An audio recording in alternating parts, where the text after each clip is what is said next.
You've got an administration that in the name of waste, fraud, and abuse is destroying institutions. His tariffs are increasing costs for the average family by more than $4,000 a year. Donald Trump has been a seemingly willing partner in being played by Vladimir Putin, his bro, his role model, perhaps. Statement after statement, tweet after tweet by President Trump has puzzled, concerned, even alarmed our allies.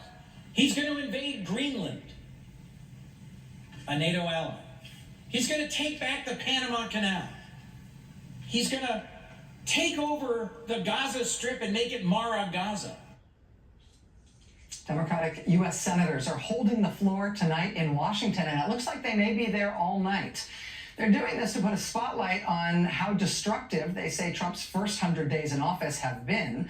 Some senators focusing specifically on the corruption problem that is roaring in this White House that has not yet become a main focus of public attention to what Trump's term in office has been like. One of the senators who helped organize this effort is U.S. Connecticut Senator Chris Murphy. He joins us now live from the Senate. Senator, I really appreciate you making time to be with us tonight. Thank you. Yeah, great. Thanks for having me. What are you and your colleagues doing tonight?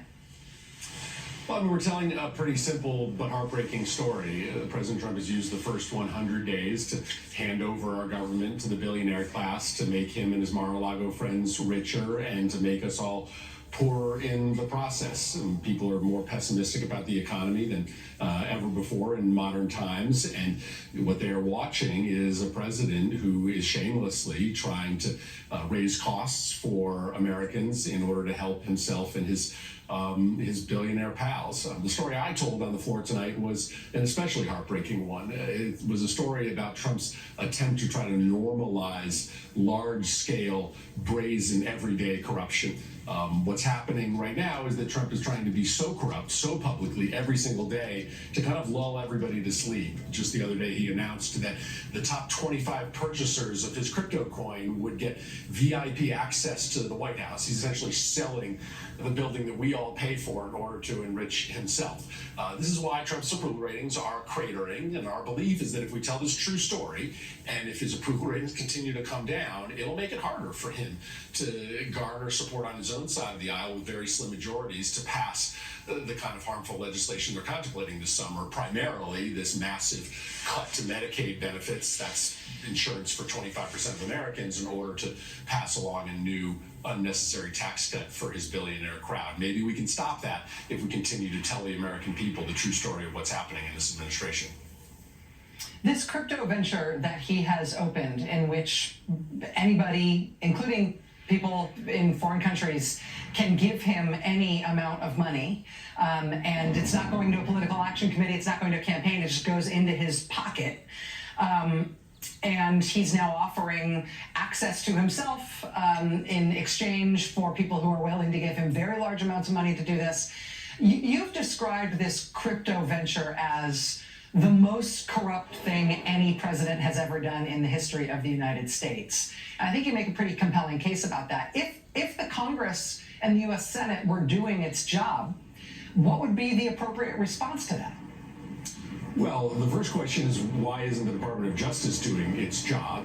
I mean, this is corrupt on its face, but it is likely illegal. You probably don't have to scratch very deep to find an instance where the president has received an enormous infusion of cash to his crypto coin from a CEO or foreign oligarch who is then asking for a favor from Donald Trump. I mean, this is unethical, corrupt, but likely illegal if any prosecutor worth their salt was trying to even scratch the surface.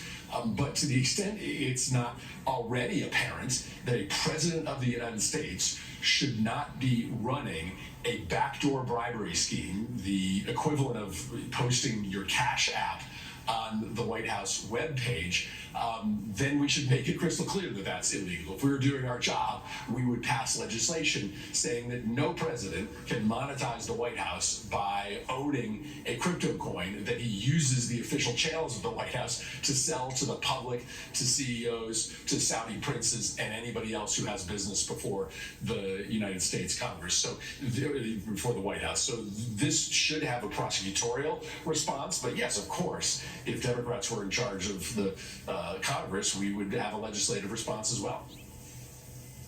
Democratic U.S. Senator Chris Murphy of Connecticut, who among his colleagues is going to be at the Senate, looks like most of the night tonight. Thank you very much for your time, sir. Appreciate you being here. Thank you. All right, we've got much more news ahead here tonight. Stay with us.